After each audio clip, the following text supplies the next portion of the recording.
Hello, everybody, and welcome to Fantasy NBA Today, a sports ethos show brought to you by our great partners at FanDuel. In today's episode, we're doing a special edition of our 30-team deep dive. So let's dive right in because we got 3 weeks to go this season. If you're in your fantasy playoffs this week, first of all, good luck to you. There's all sorts of moving parts. If you're in your fantasy playoffs next week or the week after, I don't know if I could help you, but I'll do my best to do so each and every week here. Let's get started with the Atlanta Hawks. The one movable piece in Atlanta, Jonathan Kuminga.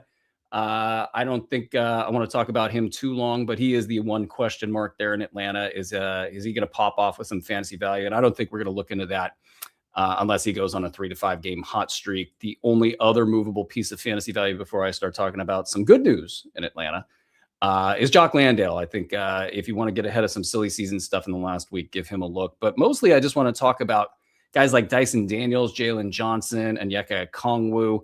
And really just highlight the great job that they've done this season. Nickeil Alexander-Walker, like the ranks for these guys are out of control. I can't remember. I think it was Oklahoma City. We were talking about guys that have the most top 20 players. I think it was for Oklahoma City a season ago. Who were the best performing teams in fantasy basketball history was kind of where that discussion went. I don't know if we're there with Atlanta, but Nickeil Alexander-Walker this season, top 20 by totals. Jalen Johnson, top 10 to 15 by totals. Onyeka Okongwu, top 20 to 25 by totals. Dyson Daniels, top 30 by totals. Dyson Daniels, of course, much maligned for much of the season, has been coming on strong lately. Actually, in his last 2 games, averaging 3 steals. That's the number that we care most about. 15.5 points, 5 boards, 3.5 assists, and a 3 even in those last 2 games. So all these dudes doing really, really well. And we start off with Atlanta because their first letter is A. Let's get to Boston. Let's do a check-in on Jason Tatum. Tatum sliding a little bit. And you start to hear some grumbling in the local media about how we should not be measuring Jason Tatum right now, which of course we shouldn't. He's I think 9 games into his return from major injury. But let's do a little pulse check here. 30 minutes per game since returning, 19 points, just under 3 triples a game, 9 rebounds is nice, 3.5 assists, 1.1 steals. Now the big kicker here for his fantasy value, it's 38.8% from the field on 17.5 field goals per game. So none of that should be surprising. I mean, if he came in and he produced at 42 to 45%, I think we would probably say, well, it's Jason Tatum, and he's a really good basketball player, and it's not shocking. But this is more realistic, 39% from the field. This is exactly what you do if you bring Jason Tatum back. You get him in there to chuck a bunch of shots, and so he can get through all of that part of the process. And then the part of the process that might be even more noteworthy than Jason Tatum being a top 90 value over this span is Jaylen Brown surviving in his fantasy value. Some of that might be due to a 92.5% mark from the free throw line on 10 attempts per game. Might be hiding some of the eventual Jason Tatum impact. And I actually wouldn't be surprised to see Jaylen Brown have a rest in the last week of the season if Boston gets on a standings island. But Derek White has been hanging on. Mish Ketta hanging around the top 100, doing it in very zigzaggy fashion, but a top 100 play over that span nonetheless. But then Peyton Pritchard, he's the guy that's been getting crushed. He's been down toward the bottom of the top 150. Everybody else in Boston's off the board. Pritchard's hit 38.3% from the field in his last 6 games. So I think there's a bounce back, not just for Tatum, but also for Pritchard. And again, if they give Jaylen Brown some time off, I think that would probably give this squad some breathing room to figure all this stuff out. The order of operations and how they want to do that, that gets a little bit dicey. I think you probably want Jaylen Brown on the floor with these guys for at least another week, maybe 2, that last week of the season, giving him a rest and really letting Jason Tatum and Peyton Pritchard get theirs. That also makes sense, but maybe if they could meet that halfway, we got 3 weeks left in the season. If they could do that for the first week and a half, have Jaylen Brown play, and then spend the last week and a half getting Jason Tatum up to speed. Maybe that would be the best way to enter the playoffs on the right foot. It's going to be very interesting watching Boston in the playoffs in that first series. They're at risk in that first series. They're going to have, I think, any way they slice it in Boston, they're going to have a hard time integrating Jason Tatum at a peak level in the first week of the NBA playoffs. If you want to take out Boston, it's going to be that week for sure. All right, let's get to Brooklyn, where we have all sorts of slop to go through. The slop that's risen to the top, Josh Minott. We don't have any clue how this is going to go. Nobody knows. Even if Jordi Fernandez announced like Josh Minot's our franchise player, we're going to play him 48 minutes a game going forward. Like a lot of these tanking teams, we just don't know. Now, over the last 2 games, he's been a mid-round guy, 15.5 points, 4 threes, 2 steals, 1 block, 59% shooting from the field. Obviously, that's not going to continue.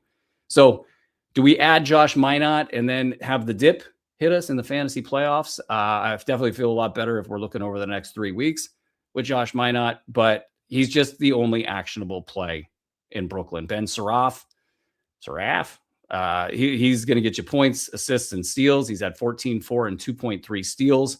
Bad, terrible numbers everywhere else, keeping him out of the top 200. Nolan Traore, shooting's terrible. Tanking issues are bad. If you need points and assists, you could give him a look. Is Danny Wolf ever going to happen? I'm going to go no. I don't think so. Like I've been trying to make Danny Wolf happen, but it's not working out for me. Like I have some say in all of this, but he hasn't. There's no evidence that he can do it. There's just been this what if they let him go. Nick Claxton exits stage left, which is basically happening. And is Nick Claxton holdable right now? Is he droppable? Yeah, he's a drop. I don't think I would be dealing with Nick Claxton at this point in time. If he proves us wrong, that's fine. It's totally not likely stuff. And so if there's a top 100 player rest of season for the Brooklyn Nets, I'll go Josh Minot because why not? Let's get to the Charlotte Hornets. Moussa Diabate, just kind of all over the place. Solid late round value over the last 10 games. If you need a center, I kind of think that he's probably a little bit better than we're giving him credit for. He had a steal and 2 blocks in his last game, played 33 minutes. He's really put the distance between himself and Ryan Kalkbrenner, and it just is what it is. 11 and 14 and 3 assists in that game. He does this. It was a little slow before that, but when you average it all out, late round value with quite a bit of wiggle between games. Kobe White finally clicking in Charlotte inside of the top 100 for the last 3 games, averaging 21 points, 3 triples, 5 boards, 5 assists, 0 defensive stats, great percentages. Just 21 minutes per game in this calf issue certainly looms large here. But it does follow the pattern that you would want for a guy like Kobe White. I think if they're going to rely on him in the playoffs, first of all, get him there healthy. You don't want all this zigzagging around with the player on the ball like Kobe White, but give him the 21 minutes, and then let's see if we can ramp him up to 23 and 25 as we get closer to playoffs. Maybe a game off here or there. There's some risk here, but if you want to treat Kobe White like a late round player, I think that's the way you do this, because you'll drop him if somebody better comes along, of course. And if it works out, maybe you get a mid-round guy when it all counts the most. Let's get to LaMelo Ball. Interestingly enough, LaMelo Ball has been balling. First-round value over the last couple weeks, second-round value over the last 3 weeks. It all comes down to his shooting. Over the last 2 weeks, he's hit 46.7% of his shots. Over the last 3 weeks, that number drops to 42.3. And that's all it takes with LaMelo Ball. He's had to shoot really, really bad this season to be like a 4th or 5th round guy. And it's interesting, his impact on the team. And I could get into all of that. It's more of a reality basketball conversation, watching a guy take, fade away 1-step 3-point shots as if nobody is going to notice. But that's LaMelo Ball in a nutshell. But he has been good in fantasy leagues. And Miles Bridges has not been good in fantasy leagues, hanging around the top 150. You got Kobe White coming on. Is Miles Bridges a drop? Sure. If you want to drop Miles Bridges for, the spicy Taylor Hendricks of the week, by all means, I think you can. Miles Bridges, though, is well positioned to have a top 50 stretch, like a top, say 3-game stretch for top 50 value. That can happen because he gets minutes. He's done it in the past. It's not likely, but you don't get that kind of upside with waiver wire plays all over the place. I would take Taylor Hendricks for Miles Bridges because I'm a gambler like that. Taylor Hendricks has been great. Top 25 over the last week. All right, before we move on, if this show is helping your team, please subscribe to the Fantasy NBA Today pod feed and the Sports Ethos YouTube channel. I do think we were at like 12,999 subscribers, so maybe it's not great luck to say that. So somebody will unsubscribe, but whoever wants to be 13,000, you're really helping us out. And thank you guys so much, all kidding aside, for your support this season as we have gone into YouTube, with full force. All right, let's get to Chicago, where we have Leonard Miller just sort of dancing around. Sometimes he gets you a mid-round line. Sometimes it's late round. Sometimes it's a little disappointing. I just think a healthy player, a young, spry, healthy player that doesn't need time off, theoretically, on a team that's kind of halfway tanking at this stage, this is a good situation. And I'm hoping we get some payoff for this, because it hasn't been as juicy as one would like. But I do think there is some mid-round potential if he becomes a silly season hero, if it really works out well for him. Late round value is totally attainable for Leonard Miller. And I do like the fact that he's young and theoretically healthy. Trey Jones producing inside the top 100 a couple weeks now. He's a very injury-prone player. This is not great math at the end of a season, but the math is the math, and he's been a top 100 guy, so definitely give him a look. Rob Dillingham has been a late-round value over the last 3 games with 24 minutes, 16 points, 2.3 triples, 3 assists, 1.6 combined defensive stats. Interestingly enough, Billy Donovan, who never does this for anybody, even their top picks in Chicago, and maybe therein lies the rub, he's been willing to let Dillingham do all sorts of dumb stuff on the floor. And I don't know what they're doing here, but maybe they're just saying, F it, why not? I'll give him a late round grade with 2/3 certainty that it happens going forward. I just think that you got so many guys that are going to fall away, injury risk central for Chicago in the backcourt. Rob Dillingham getting you minutes, getting you production right now. This could actually just get better instead of just holding on at the current late round value. So decent. The D in Dillingham stands for decent. I'll be here all of the week. Colin Sexton's been missing games. If he gets a window of opportunity, keep an eye out on him. I'm out on Jalen Smith. Same for Gershon Yabusele and Nick Richards. There's just not enough fantasy value there for those guys. Cleveland Cavaliers, Keon Ellis, slow week this past week, producing in the top 100 range. The weeks prior to that, I think there's upside potential. We're just not going to see it till we see it. His last game, a total example of that: 1 steal, 0 blocks, 0 threes, 23 minutes. This is what happens when you play low minutes, and Cleveland got a little bit healthy in the backcourt there. Jalen Tyson, also just keep an eye on him. He's been hitting the injury report. If you got a standings island, I think Jalen Tyson is a guy that you can take the last week of the season and really roll with him and get good results. Everybody else is just kind of standard fare. Jared Allen, probably get him back soon. Max Strus, alternating good games, bad games, good games, bad games. I think, his best season ended up being kind of a late mid-round value. That's the peak experience for Max Strus in a fantasy league right now. Pardon me. He is not worth rostering at this point in time. All right, let's get to Dallas, where Ryan Nembhard got a little bit of breathing room. Brandon Williams dealing with a concussion. Give him a look if you need assists. It's a pretty bleak fantasy situation right now. Cooper Flagg just top 50 to 90 in a 9-cat league over his last 10 games. The cash counting stats of steals, threes, and blocks are down to just 3 combined. 40.8% from the field on 18 attempts per game, 3 turnovers per contest, all just super inefficient stuff. Is he going to play on a game-to-game basis is also a question mark here. Is there a rookie of the year push in him? That might be the only thing that can save him in fantasy leagues, is if the team really supports him going on a tear. We're just not seeing it right now, and he's the best they got. Najee Marshall now starting to get points back under his belt, 21.3 points over the last 3 games, 4 boards, 5 assists. It's just the bad percentages and the bad cash counting stats, which of course are where all the value is. 3 steals and blocks. If those things don't matter, if you're just a PRA hunter, he's got that for you. 21, 4, and 5 is absolutely great.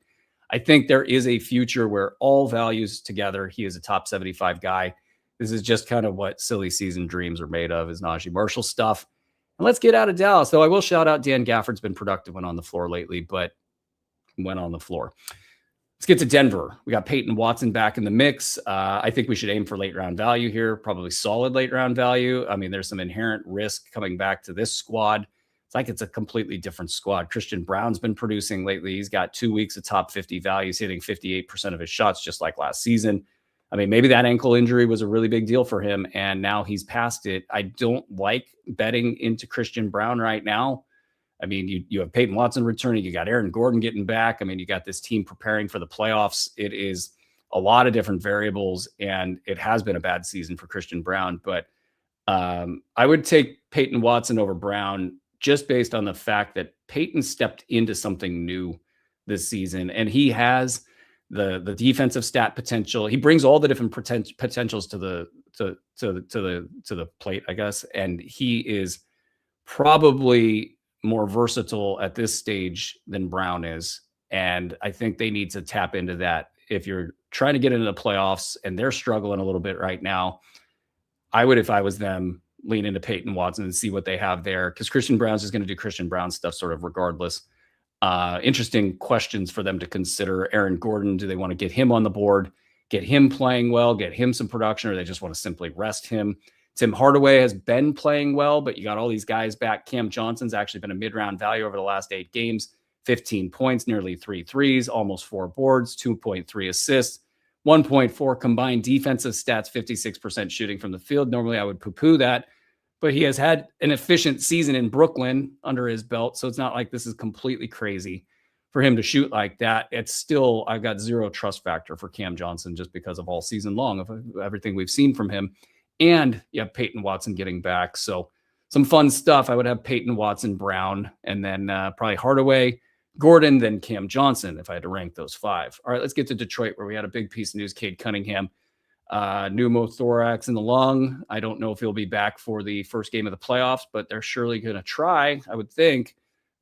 Maybe he could come back sooner. We don't have an exact return date, I don't think, for Asar Thompson. The bottom line, or pardon me, for Cade Cunningham, bottom line is he is out for the majority of the regular season, almost any way we slice it. So all these beneficiaries to talk about. Asar Thompson has risen to the top of the list for me. It was a rusty return from his ankle injury, and I don't think that's helping his hype machine, so to speak, but he's averaged 3.7 combined defensive stats over his last 3 games after a really bad return. No defensive stats, no threes in that return game, but so he's bounced back. He's had some big numbers. He was in the top 75 for months, and my concerns is that he takes too many free throws with Cade Cunningham out, becomes more involved in the offense, loses some of his defensive stats. This was the recipe for him to be in the bottom of the top 150 for the first couple months of the season. He really turned it around by cutting his free throws in half, upping the defensive stats, and now this. So we will see, is this a net gain? I think overall, for a guy that's returning from a big ankle injury, I think this is good. This is a good situation for him because it's going to force him to be out there. And then we have the last week of the season, and we'll just see what happens with Detroit and their win-loss record. If they truly do run away with it, or are they on a standings island? Are they going to look to rest a guy like Asar Thompson, who might need the rest? We'll see. But in terms of stability and what he brings to the table, I like him over Dennis Jenkins. Dennis Jenkins added like crazy in fantasy leagues over the last week.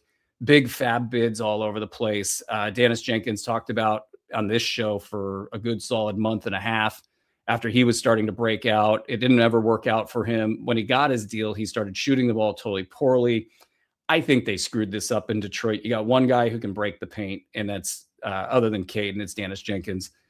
Get that guy involved early in the season so you have somebody to give Cade a rest. But the contracts and the money and the other situations on the floor, Jaden Ivey was hanging around. Teams don't move fast enough with this stuff, and a lot of it comes down to the business side of the basketball. So he never did get his top 75 upside that he was showing us during that time, and he's back there right now over the last week or two. This is going to be a bumpy ride. I don't think Dennis Jenkins is going to get the ball, and just go. I think he's going to get the ball in half the games. I think the ball will find him because it'll need to find him. And then the question will be, is he going to make shots or not? If he makes shots in those games, you're going to see some big, big, big poppy lines. And in a small sample, top 50 is not out of the question for this guy. There's a very good chance it stays within the top 100. But if it doesn't work out because they didn't really figure this out all season long and he shoots poorly, which I don't think is going to happen because he shot poorly for so long, I think the regression is going to kick in. He'll be fine. But if it doesn't happen, he might not make the top 100. It's just a lot of variability for Dennis Jenkins, depending on whether the ball's going in the hoop or not. And they just needed to work this out a lot sooner. So totally good ad. Definitely worthy of almost like a run, don't walk kind of a situation, especially at this time of year. I do think he's going to be a consistent piece of what they do, 25 minutes per game at minimum going forward. All that upside, but a lot of risk. And so I'd have Asar Thompson over Dennis Jenkins. And Paul Reed's a really, interesting play here. Just 19 minutes over the last 3 games. Isaiah Stewart now back. And you've got Stewart with a lot of injury risk. You've got the Jalen Duren kind of playing a lot of basketball, having some injury risk, at least historically. The dude probably needs a rest. I could see Paul Reed hanging on during the next week, kind of regardless of who's healthy and who's not. And then also just having a monster last 2 weeks of the season, if not anything, because they start resting guys. And this is classic Paul Reed stuff. But he might just bridge the gap as well. Top 150 in low minutes over the last 3 games. So he's already kind of doing it for you. And he could probably get that done and has a ton of upside. I mean, this guy could be a top 75 play all on his own, in 25 minutes per game, 27 minutes per game. And again, what silly season dreams are made of, Paul Reed. As you go down the roster, Tobias Harris should have a bigger role. He was producing well prior to the absence. Now it might be the wrong timing. He might see his shooting regress back into the inefficient side. He might not be able to produce while the opportunity is there, but he is in of himself one of their favorite offensive engines. They love to give the ball to Tobias and sort of clear out and let him go. I don't think it's good for Detroit basketball, to have too much of that. But it certainly makes sense when you don't have a lot of stable offense right now. Duncan Robinson might get going, and Javonte Green has this habit of showing up when he's called upon to bring back top 100. All right, that's enough in Detroit. Let's get to Golden State. There's such a hodgepodge of things going on in Golden State. Like, I saw Draymond Green pop up on a waiver wire run. I wouldn't go there. I just don't think there's enough meat to the bone to deal with the inconsistency. DeAnthony Melton, obviously love the guy. He, takes games off or needs rest. You shouldn't say take games off. He's legitimately had a major injury history. He needs games off. So that's a major factor here. If you can manage that somehow, I think late round, top 75 is within his reach, but mostly late round. And then Kristaps Porzingis is a top 25 to 50 guy. Went on the floor right now, as he has been the last 5 games. You just don't know if he's ever going to play. And I think if you know he's going to play, the news dictates that. You're just looking at the news and yep, he's playing. I think you can use him in 1 to 2 game spurts, and that's it. If you can't manage that for whatever reason, don't go there. Other than that, top 25 to 50 is obviously massive, and they do want him to get going. It's just going to be within a very kid glove context. And by the way, Steph Curry didn't really hit his mark this last weekend. And I don't know if that's like a missed mark or if they're just stretching this out. I really think that they think this is a lost season and they don't want to risk him. They just want to kind of get his ramp perfectly set up before the playoffs and let him go. And then, see what happens in the playoffs. So at this rate, with regard to Porzingis, I think they take the same approach, and these guys just kind of show up in the last, 10 days of the season, play really hard for the first 5 days, kind of hit their peak motor, and then, kind of glide into the playoffs after that. Try not to be too rusty heading into the playoffs, but it's a little bit tenuous in Golden State, especially, for guys like Guy Santos. Guy Santos has been great for the last couple months, but now this past week and the week before, he's been outside of the top 150. This last week, 27.4 minutes, 11.5 points, 1.3 triples, 4 boards, 4 assists, just 0.8 combined defensive stats, 2.8 turnovers. So I think the run for Guy is over. I think Guy might have a game or 2 in him, while Steph Curry is out. I think Steph probably starts targeting action in the back end of this week, maybe at the soonest. So if Guy Santos reverses course, has a couple good games, that's great. But, if you're playing in a roto format and you got 3 more weeks to consider and you're kind of looking at this week and saying, all right, that's cool, but I really want to look at the last 2 weeks. I think Guy Santos might be in trouble for those last 2 weeks. Brandon Podziemski shooting 28.6% over his last 4 games. That's the Brandon Podziemski experience in a nutshell. With the same caveats, he might have a good week this week, but and the regression potential certainly there. But the last 2 weeks, I think he's going to be hard to deal with. We'll put it that way. Let's get to Houston. Reed Shepherd, another 3rd round week, now fighting for a top 40 finish by totals this season. Got to have some resiliency and hang on when things get tough, guys. That's Reed Shepherd had a bad month and a half and is going to finish with top 40 basketball on the season. So great job, Reed. And then Amen Thompson also rehabilitates his value into the top 40 range on a per game basis over some really strong play over the last couple months. He's now a top 20 player on the season. This dude was really struggling over the first couple months of the season. So he got everything back into the right area, more defensive stats, better overall production and availability. Also a very good skill for him. Alperen Şengün has missed 9 games this season. interestingly, you probably would think he was the best fantasy play on this season if you just kind of asked somebody on the street. He's been a top 35 to 60 player by totals, top 35 to 70 player on a per game basis, just 50.9% from the field this season, which I think should be a better category for him. Like, and maybe it's the shot diet, taking and trying too many deep shots. But for his style of play and for what he purportedly brings to the table, from the people who victory lapped him all of last season and all of this season and talked about what a great player this guy's been, I think 50.9 is like beneath where he could be. He should be like a 53, 54% shooter just based on his skill of bulldozing through people and getting to the rim. 68.5% from the foul line on 5.4 attempts per game, 3.3 turnovers. He's just got to be better. And guys, he's not going to get any quicker. So for those of you out there victory lapping Alperen Şengün, well, let's see how it worked out for Domantas Sabonis.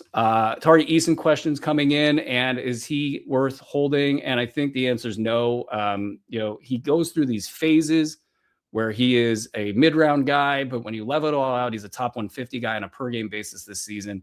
The cash counting stats of 3 steals and blocks, not quite there, 3.2, 10 points, 6 boards, 41% shooting from the field. There's just not enough there. Let's get out of Houston. Let's get to Indiana. All sorts of stuff going on in Indiana. This is so weird to sort out, but maybe not as diabolically weird as places like Washington and Utah, et cetera. But like Micah Potter, start with Micah Potter, question mark.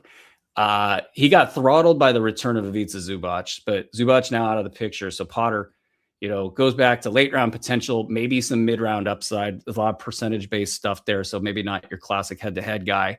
In a roto league, if you're in a percentages fight down the stretch, Micah Potter might be a safer play to get some big man stats. Quentin Jackson looked all sorts of spicy, and then the calf injury couldn't have come at a worse time. He would have to go off for like 2 to 3 games, I think, before you want to trust him. Totally different vibe around his fantasy value than a month ago. TJ McConnell playing still. I don't think you go there unless you really, really need assists. I don't know why he's still playing, but, to each their own. More power to you, TJ. Aaron Nesmith, Andrew Nembhard, Pascal Siakam. Can't do it. I mean, I don't know. You can't do that. There's too many missed games. Can't do that. Jarris Walker, solid. Top 100 to 125 over the last month or so. What do we got here for him? 30 minutes, 15 points, 2 threes, 7 boards, 3.5 assists over the last 25 games, 1.4 combined defensive stats. Hitting 46.8% from the field. That's not something I expected, and that's great work. Like, considering this basketball squad, a lot of veterans did stay in the fold, probably longer than maybe we thought, or maybe more than the tanky vibe around the team would suggest. But that helps, keeps it from being a trash ball game. 72.3% from the foul line, not good there. And 2.4 turnovers, not good there. But if you're in a PRA and just straight across the board counting stats, he's been good, and that's great. Jay Huff has taken the dip, and I kind of told folks to hang on, and it didn't work out while Zubac was back. I kind of thought Huff would survive it. He's been down in the 170 to 190 range. Now Zubac gone. 20 minutes per game over the last few weeks for Huff. Let's see that thing crank back up to 25, and let's see that go back to a late mid-round value. I don't see why they don't do it. I mean, Jay Huff isn't impacting winning that much. If you're really down at the bottom of this roster, there's actually the top rated fantasy value over the last couple of weeks is Jalen Slauson. I don't know if he'll even play another game. I have no idea. He's a G leaguer. 1.6 steals, 1.6 blocks, 1.2 triples per game over his last 5 games. That's great. 8 points, 5 boards, 3 assists. Not terrible. 25.6 MPG. All of that good for mid-round value. So if we catch a vibe that Jalen Slauson is just going to keep playing the rest of the season, there's at least been good metrics so far. Let's not get over our skis. What's up, Doc? Los Angeles Clippers, Chris Dunn, Derek Jones, Jordan Miller, all late round targets and producing in that range this last week. It was a little bumpy the week before, at least for Jordan Miller. All 3 of those dudes can produce, and we'll see if Los Angeles gets on a standings island and they get even more prominent roles. Isaiah Jackson, very, very low end value inside of the top 150. Basically, I mean, it kind of looks like his last game, 15 minutes, 10.6 boards, 2 assists, 1 block. I mean, you're hoping to get 2 combined defensive stats out of the guy per game. He's kind of getting you that, but it's like a 15-minute gamble. It's not comfortable stuff at all. Darius Garland, just crushing it over the last 3 games, top 10 to 15 value, averaging 26 points, 4.3 triples, and 9 assists, 33 minutes per game, had a 41-point outing in his last one. I don't know if he can keep this up. I think it's great that they're giving him this many minutes. I don't know who's involved with the decision-making process for Darius Garland's kind of timetables and how he plays and when he plays and how much he plays. But like, man, that was 39 minutes. I'm like, guys, do you want to burn him out before the playoffs, or are you just like testing him to see if he can do it? Maybe there's some wisdom to that. But Garland playing and cooking. We don't have Benedict Mathurin right now. He should be back here shortly, and maybe that's part of the thought process there as they push and try to rise up the standings in the West.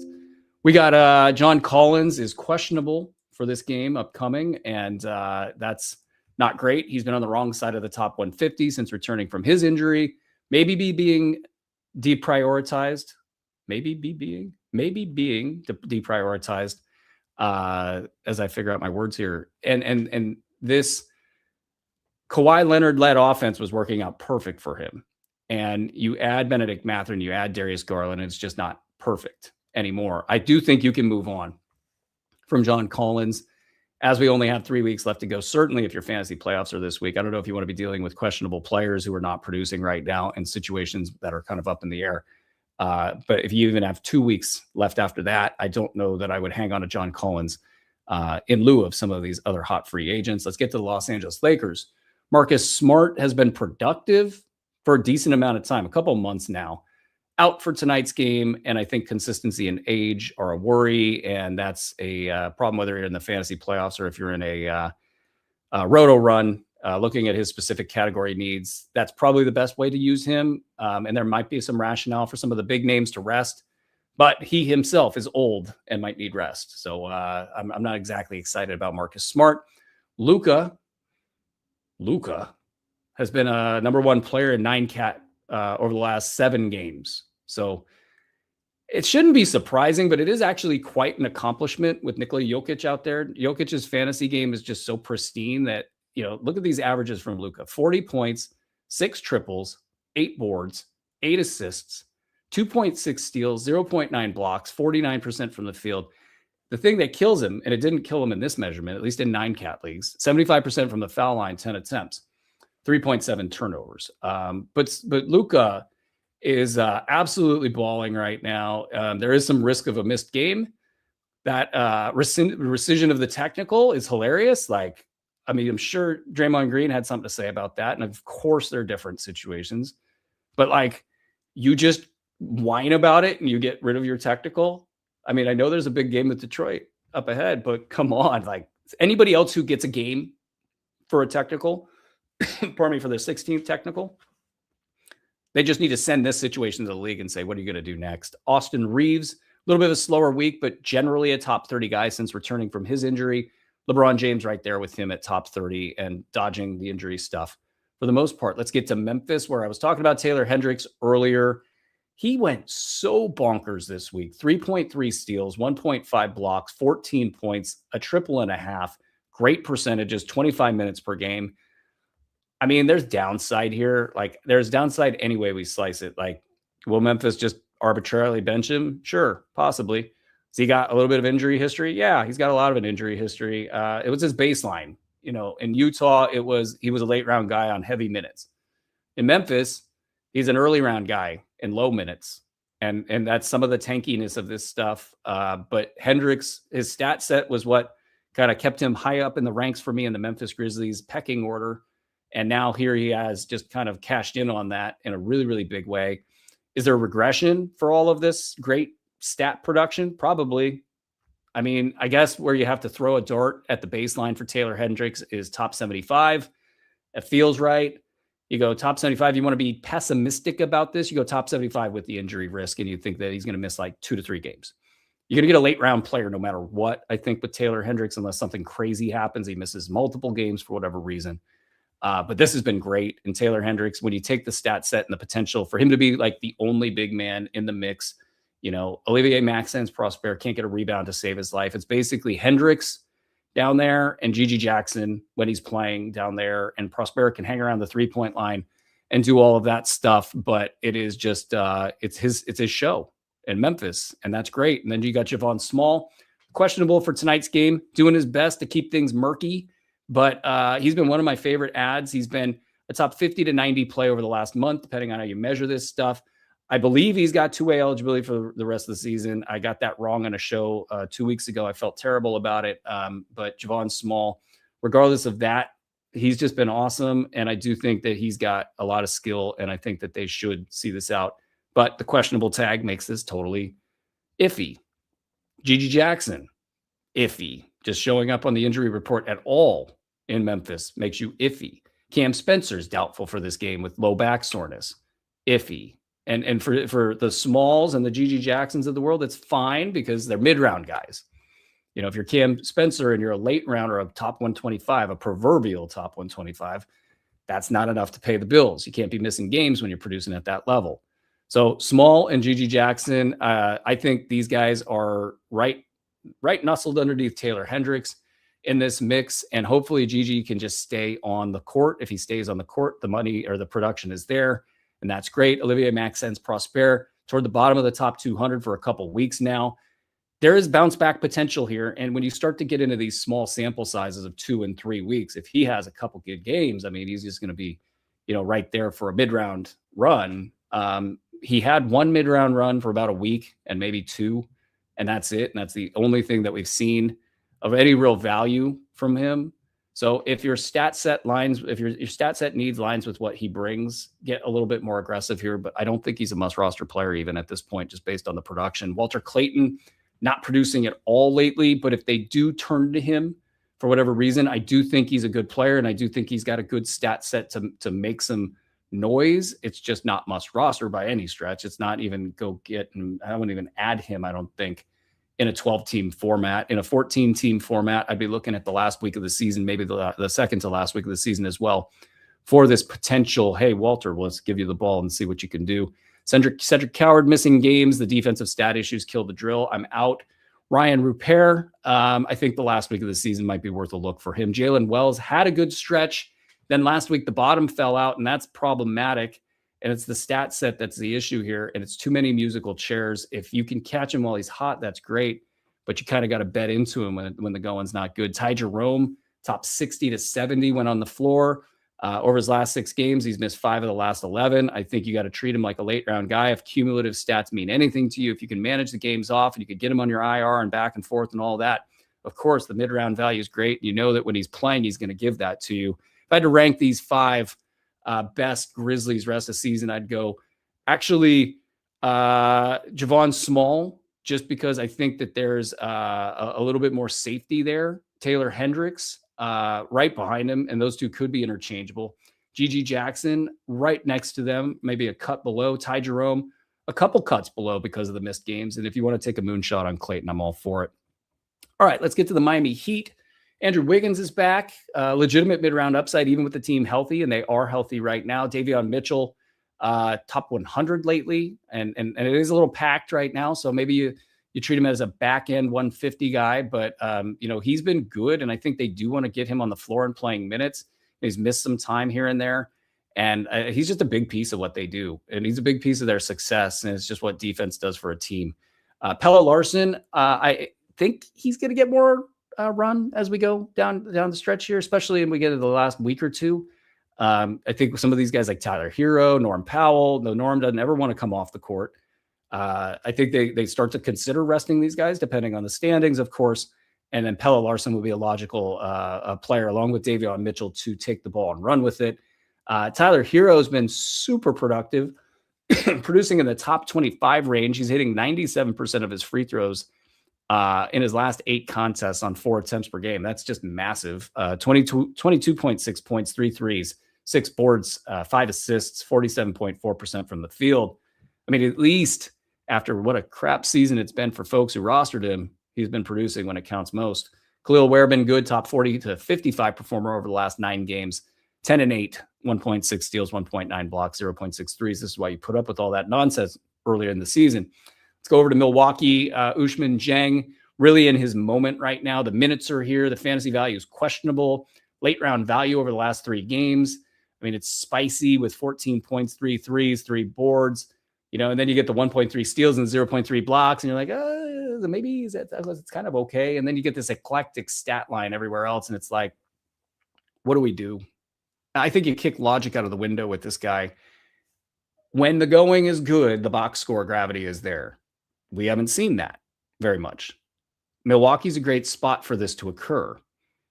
So you're telling me there's a chance, is basically the analysis with Ousmane Dieng. So you got to rank him accordingly. He's not guaranteed to get you that value if everything hits.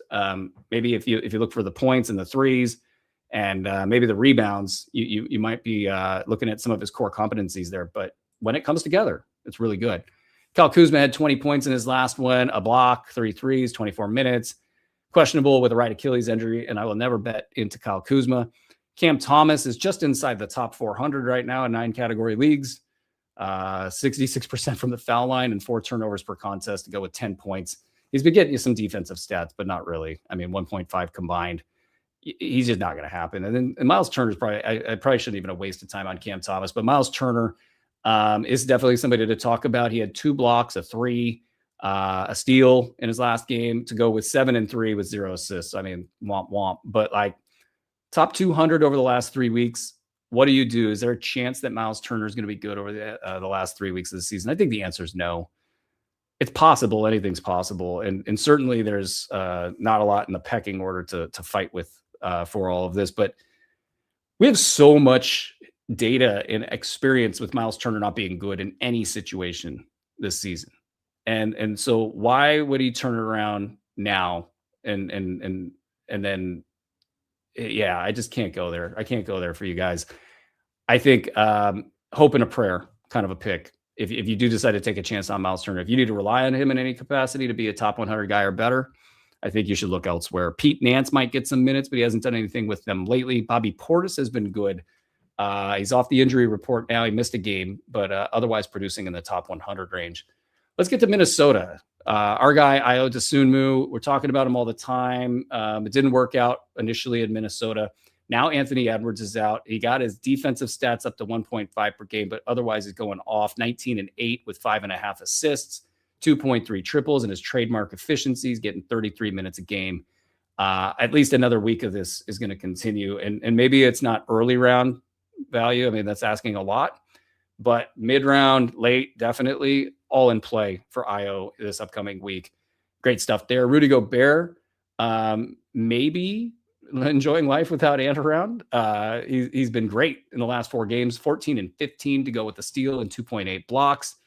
Still profiling as a top 75 guy, 100 at worst. And I think that they actually are enjoying kind of having a reason to let Rudy Gobert touch the ball. You don't always want to do that, but if Ant's out, might as well. Bones Highland, been very good, 20 points. It's not very good in the counting stats after that. The 1.5 steals are fine.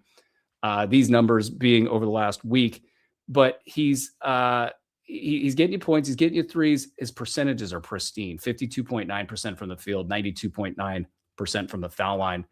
This is good, and it's probably going to last another week. I would think if you consider him a late round value, that's a good way to assess it. Then Dante DiVincenzo, completely falling off the radar. It's been very, very bad. I don't know, is it because he's being outplayed by Ayo, and is it because Bones Highland is an offensive-oriented player, and Dante's like, I'll just do defense, guys, and it's not like he's been tearing it up on that side.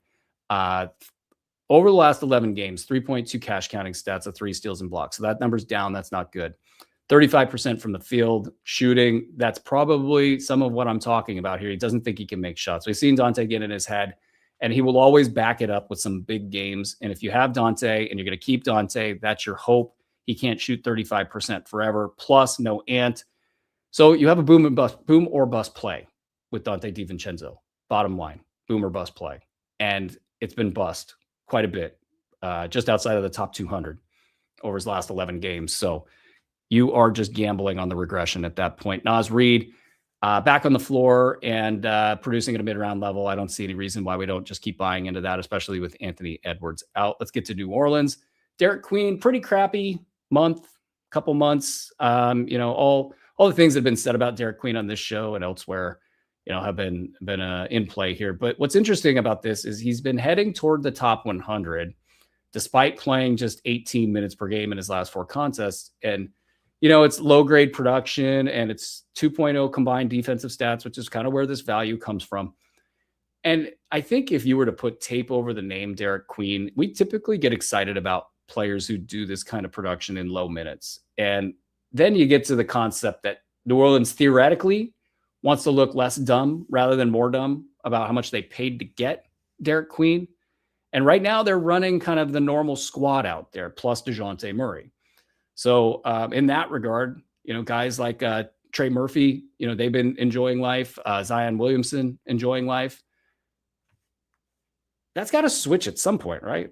And this is a low minute, decently productive player who's had some moments already this season. So I guess to wrap that point up, what I would say about Derek Queen is maybe we're just a little too hard on him, and we do need to make sure that we don't miss out on an amazing play, but somebody who could produce in the top 75 to 100 range over the last, say, 2 weeks of the season.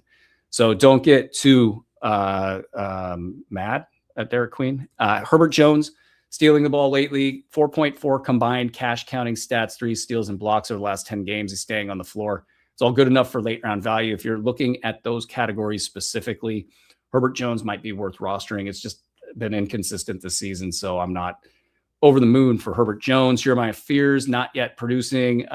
Very bad stat line in his last game. Maybe in the same vein as Derek Queen. Maybe he gets going in the last 2 weeks. I wouldn't pick him up just yet. Carlo Makovich showing up on basically the stat front, 2.6 combined cash counting stats in 20 minutes over the last 4 games. He does this. He'll show up in the top 200 or the top 150. And at the end of the season, we'll be asking ourselves, is it Carlo time? And then we'll pick him up, and then it won't be enough. But let's just keep an eye on that from far. Yves Missi getting you 2.1 blocks per game over the last 10 contests. If you're chasing blocks, doesn't get much better than that for a cheap pickup. Sadiq Bey mentioned that the regression was coming, and that's what's happened. He's been a top 25 play over the last week. And then DeJounte Murray missed 2 out of the last 4 games. So he's kind of missing games right now. But the one combined defensive stat per game over the last 2 games, it is not great. And it's just not enough. 44% shooting from the field, not enough.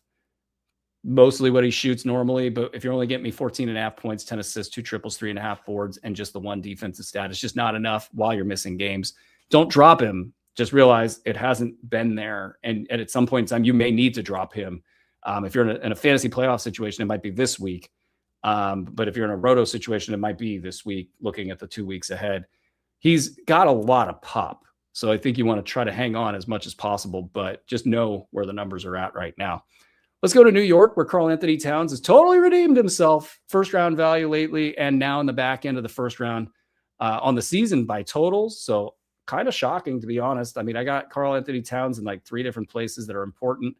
Was kind of kicking myself early in the season and then getting hopeful. And it's like, okay, you did a good thing. 26 points over the last 2 games, 5.5 boards, 2 assists, 1 steal, 1 3. Got the defensive player game from Mike Brown. It's all good in New York all of a sudden for Karl-Anthony Towns. Josh Hart, major heater over the last 2 games. It's not going to continue, but he's been the number 3 overall fantasy play in that 2-game span. Hitting all sorts of 3-point shots, that Josh Hart. Mikal Bridges, maybe we saw a little turning of the boat. Still just inside the top 150 over the last couple of weeks. And by totals, it's pretty amazing. He's still a top 15 to 25 guy on the season by totals. We're talking about Mikal Bridges never misses a game. That's better than Jalen Brunson, by the way. He's more valuable on the season than Jalen Brunson. Nobody would probably know that or even care. Since so many people are in head-to-head and don't care about some of the things that Mikal Bridges does well, but availability being one of those things. I thought I saw in the box score OG Anunoby's stats maybe shifting back over to Mikal. There's a pendulum between those 2 players, and it's because you got a full boat everywhere else and not enough shots to go around. And I think those 2 guys alternate who accidentally stands in the right spot when Jalen Brunson wants to pass. But Mikal, I think you got to hang on here. I do. I mean, I think they want to get him going, and I think they will get him going, and it's not going to be great, but it could be pretty good for Mikal Bridges down the stretch. So hang on. Let's get to Oklahoma City. AJ Mitchell got a 1-game suspension. That's kind of funny. I thought it was funny that fight spilled over to the stands and there was nobody in the stands, but yet it was in the stands. So hence AJ Mitchell gets a game off. He's been productive inside the top 100, one of the most consistent fantasy plays practically I've ever seen, to be honest. He's just so damn consistent, and he'll come back and he'll be consistent again. Other Jalen Williams, Isaiah Hartenstein is back on the floor, and Chet's out there as well. But if he played the most minutes between those three guys, it would not shock me. And in the last couple of weeks, if he was good, it would not shock me. I think the upside's in the mid-round area. Late round is definitely more likely than mid-round when you measure this entire 3 weeks. And is there potential for him to not produce? Yeah, there is, because it's unclear when, if they pass the torch, that will happen. And then Shea, number 2 on a per-game basis this season over Victor Wembanyama. I just felt like pointing that out. Still, putting up ridiculous numbers, 43 and 7 in his last game. And we'll see where this goes for the MVP race. And Jalen Williams returns. And people will probably, what's Jalen going to give me? He's been a top 80 producer on the season. And I kind of think, unfortunately, that's where we got to aim. I mean, it's asking him so much to be good coming back after the season that he's had on and off. You've got a shooting wrist component to this thing. And I would just say, yeah, you got to go top 75 as your target here. They have all the incentive in the world to make him good down the stretch. It's just asking so much for that to happen. So that's where I would aim. Let's go over to Orlando. Franz Wagner, I think a couple weeks ago I was pretty bullish, saying, look, this is a mid-round producer, needs to be on rosters by virtue of that. Then he didn't play this last week. And I think that's a terrible sign. I mean, this team absolutely has integration issues all over the place. Paolo Banchero is one of the least malleable players in the NBA. Desmond Bane, they paid a ton for it. Took them the entire season to get him going. Franz Wagner, probably one of the, we've all put it on Paolo, but it's just as much Franz's fault that they can't get their guards the ball, because these two guys, their whole game is getting downhill and using their bodies. And you don't have a lot of vision when you're playing football on the basketball floor, and finding players on the court and keeping the ball moving is just not these two guys' thing. You got to get that guy on the floor if you're Orlando. You can't come into the playoffs and have Franz Wagner be there for a week, before this thing. So that's bad. That's bad. And it means that Franz Wagner's absolutely, definitely hurt. That's not news or anything, but should we be investing in him in fantasy leagues is the question. I think the answer to that is probably not. Obviously this week, if your fantasy playoffs are this week, you're not investing in Franz Wagner. Maybe you have him on an IR slot because he's better than the other IR guys that are out there. But in a roto situation, should you waste a roster spot? Should he be high on your waiver wire list?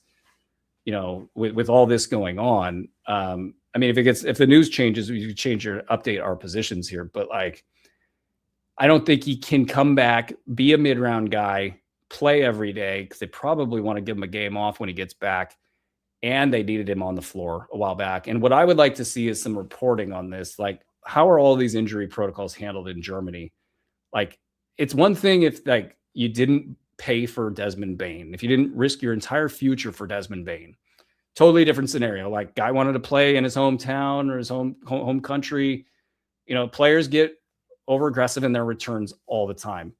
You cannot get over aggressive in your return just to play in your home country for a game that's overseas in this situation when you make as much money as you do, as Franz Wagner does. Who did it? How did it happen? If I was an Orlando Magic fan, I want to know all of that stuff. And then let's get to Anthony Black.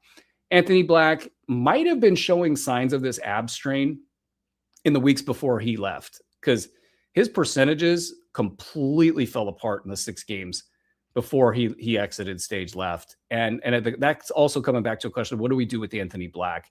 If it's this week, if it's your fantasy playoffs, you're not messing with Anthony Black this week unless you have an IR slot and he's better than your other IR slot guys. Whatever. If you're playing for the second and the third week here, it's also tough. I think the rest will be good for the percentages, and maybe you don't care about the percentages, but when the percentages fell, everything else fell apart too for Anthony Black. So he's a total risk right now. And you got rust. And the only good news here is both players will come back to a roster that absolutely needs them. Jalen Suggs out in this next game with an illness. He's been struggling with efficiency, but he doesn't play every night. Tristan da Silva, the bottom fell out for him last week. He's not somebody they can really truly count on. And I mean, they're relying on Wendell Carter for offense right now. So these guys could come back and be needed, but at the same time, the potential for rust and for this to not work out also there. I would not be holding with an iron fist, of Anthony Black in a roto league, given the fact that there's maybe just 2 weeks on the other side of this thing. We just don't know. Is he going to be good right out the chute? If he can come back by the end of this week, if we get news that he can come back by the end of this week, I'd probably be more interested in holding those final 2 weeks than if we trickle into, say, Thursday, Friday, and we still don't have an update there. I would think that's looking like maybe he gets back for the final week. Maybe he gets back for like 6 games, something like that. And you get 2 rust games, maybe 2 decent games and 2 good ones, if that. Not a lot to hang on to there for Anthony Black. Da Silva, as mentioned, the bottom fell out. This is just how things go for him. If he's hot, that's great. If you could take advantage of it, that's great. But the regression will be bad as it was this past week. Desmond Bane continuing to crush. He's a top 10, 15 player over the last month. That takes him to number 16 and 17 overall, which is basically where I ranked him in the B150. Kind of borderline shocked this hit, but very happy that it did. Suggs is great, but you know what? He's been dealing with efficiency issues, and I think you got to hang on there because he's been so good when he's on the floor, but it's a little bit annoying right now if you got Jalen Suggs. Wendell Carter not getting you any blocks. This has been one of the more interesting developments. A center that does not like blocks at all, but he's getting you points and boards and some low-end stats kind of in the top 125 to 150 range, and they need him. Maybe he'll get some blocks. If he does everything else and he gets some blocks, he's inside the top 100. But I don't think we're going to see them. Quick note, if you're watching us on YouTube, make sure you head on over to the Sports Ethos YouTube channel for our daily fantasy content. And while you're at it, subscribe to the Fantasy NBA Today pod feed, wherever you listen to your favorite podcasts. Check out Philly. Paul George back. Top 50 to 65 producer on the season. Kind of done it quietly, averaging 16 points, 5 boards, 4 assists, 4.4 combined cash counting stats. He's probably champing at the bit to get going here. I'm sure this suspension has completely irked him. He's got a lot to show and a lot to prove. There's no reason he couldn't have stayed in shape that entire time. I think they might give him a game off in there because coming back to real basketball shape, is different even than simulated action on the sidelines there.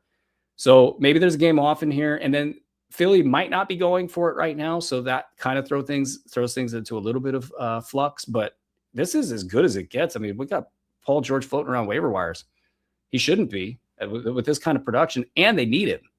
Tyrese Maxey, whenever he gets back, that obviously will take a big chunk out of the need for Paul George to be good.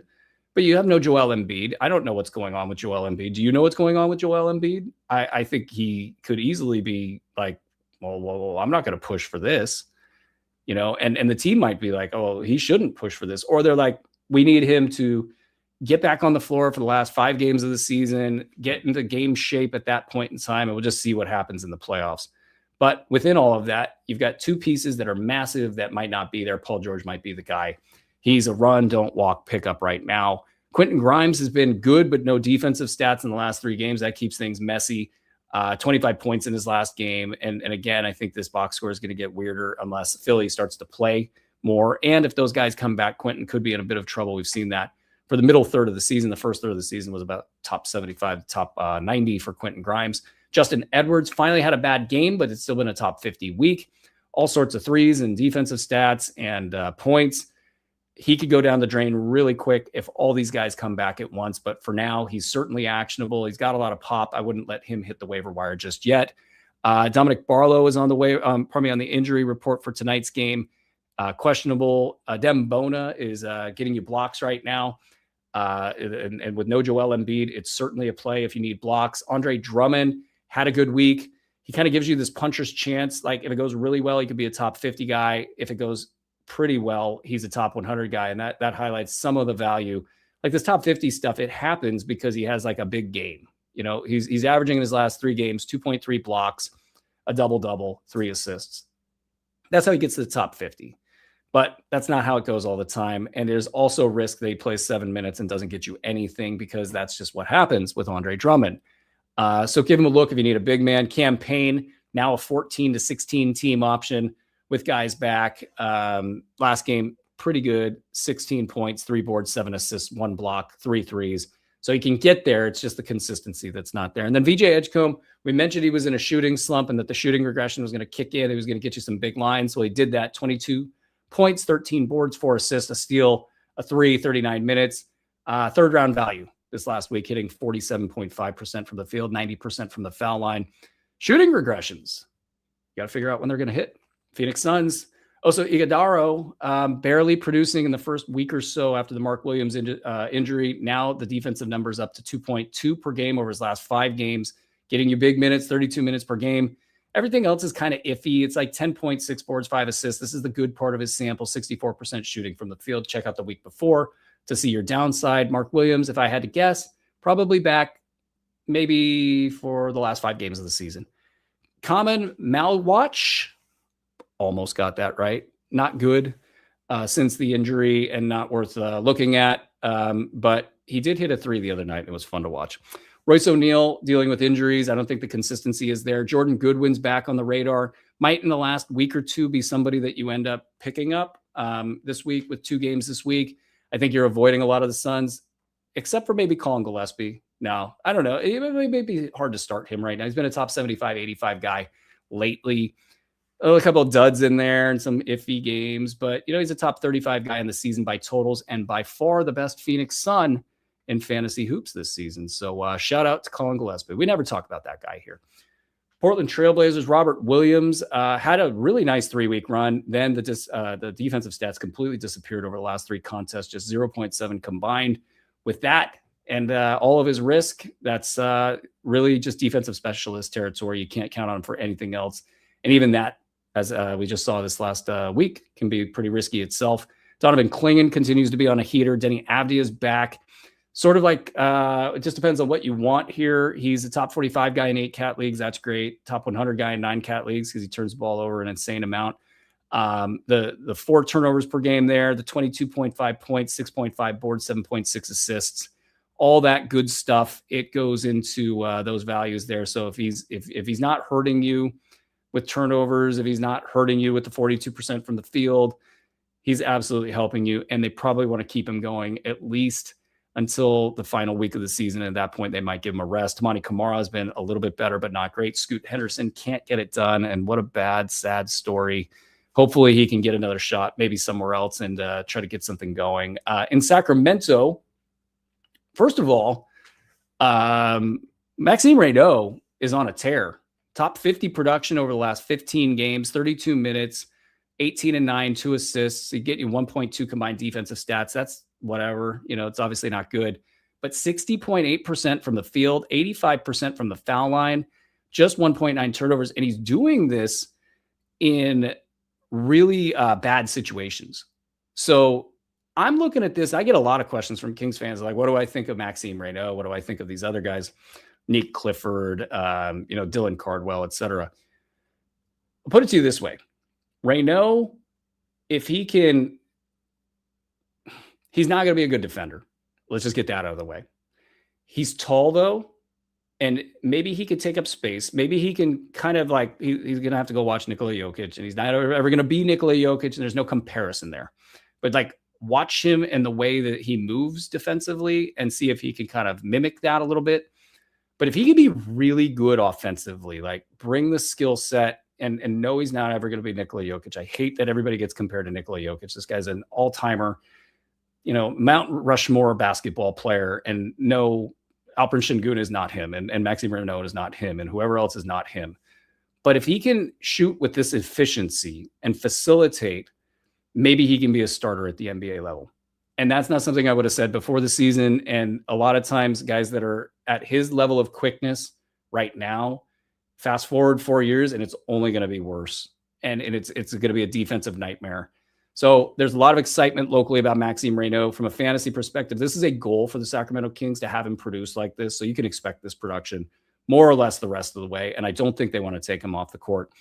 But I get asked that question all the time, so I thought I would address it here on air. Dylan Cardwell, very slow start since returning, and I kind of think that makes sense. I mean, it was a pretty decent ankle injury.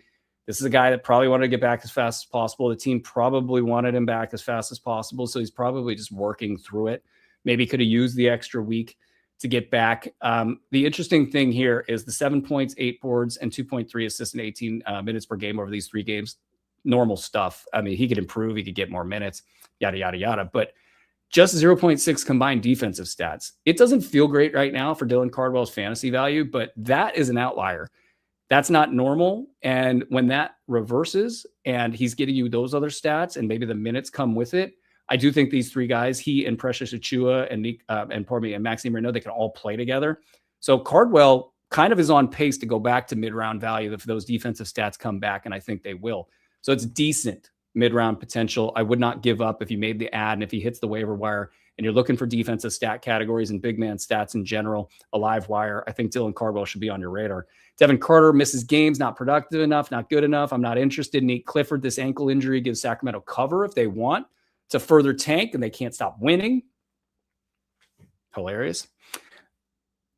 It gives them cover to move Neek in and out of the lineup. And that's today's, if you want to know, like the thing that the NBA could probably do to deal with tanking is find a way to keep these teams from just changing their lineup every night. Like, I don't have a great answer for that, but that is one thing that isn't mentioned enough. And why these teams are able to lose so efficiently is they never play with the same lineup. And it's just a mess. So Devin Carter in and out of the lineup, Nick Clifford possibly in and out of the lineup. I don't think there's enough value there to just make him a rock solid hold, but he's probably, if he gets back on the floor, got some potential to be productive for you. And then Malik Monk, look, I could tell you whatever I want to tell you right now about Malik Monk. You know, he's been inside the top 100 over the last couple games. You got guys banged up all over the place. Nick Clifford's out or dinged up, I should say. Daquan Plowden's questionable. Russell Westbrook's questionable. DeMar DeRozan at some point might be questionable. Could Malik Monk carry the torch the rest of the way? I would need a source that I trust to say they have carnal knowledge that Malik Monk is going to get 30 minutes a game, and then I might not believe them as well. Russ has been missing a decent amount of games. I think it's possible for you to move on. If he plays, he'll have good stats, so that's the only issue there. Precious Achiuwa, top 35 to 55 production for him, so just cooking there. No end in sight. Let's get to the San Antonio Spurs. Do we need to roster any Spurs named, not named Wemby, Fox, and Castle? I think the 2 that we're looking at, one is Julian Champagnie, got back inside the top 100 this past week, 3.9 combined cash counting stats, 12 points, 4.5 boards, great efficiency. It was a classic kind of staying power game, or staying power week, I should say, out of Julian Champagnie. You know, you could say, all right, he went on a heater. He was great for about a month, and he's been great for stretches in the past. Big Julian Champagnie fans around here, Champagnie fans in general. But he had this week where it could have all fallen apart for him. He could have stayed off the radar. He got back into that top 100 play, and that just shows you the staying power. Will it matter if they super tanked in the last week? Or not tank, but rest, I should say. I don't know. I don't know if he can survive that kind of a situation, but I do think that Dylan Harper, you know, he gets you no defensive stats. I don't know what's up with the defensive stat issue. This guy should get defensive stats. He just doesn't want them for whatever reason. But 15 points over the last 3 games, 5 boards, 4.3 assists, 1.7 triples, great efficiencies. Them on a standings island, putting Dylan Harper into the game and saying, hey, Dylan, show us what you got. Make the rest of the league scared for years to come. That seems logical to me. I think the last week and a half could be great for Dylan Harper. And if he's getting you good value, decent, I should say, value right now, I don't see why he's not worth taking a chance on. He's not a must roster player, but I do see the outcome possibly being there. Let's get to Toronto. The whole team's been slumping a little bit, and I kind of wonder if it's the whole too many ball handlers thing with RJ Barrett back in the past 2 months. Sandro Mamukelashvili, interestingly, might get back on track. You got Jakob Poeltl out in this next game. Emmanuel Quickley's out in this next game. Colin Murray-Boyles is questionable with a thumb injury. Maybe we get a Sandro game. He's been bad lately, not worth rostering for a couple weeks now. The whole team's been struggling a little bit. So Sandro might be worth it. Give him a look if you need points, threes, steals, blocks, that kind of a thing.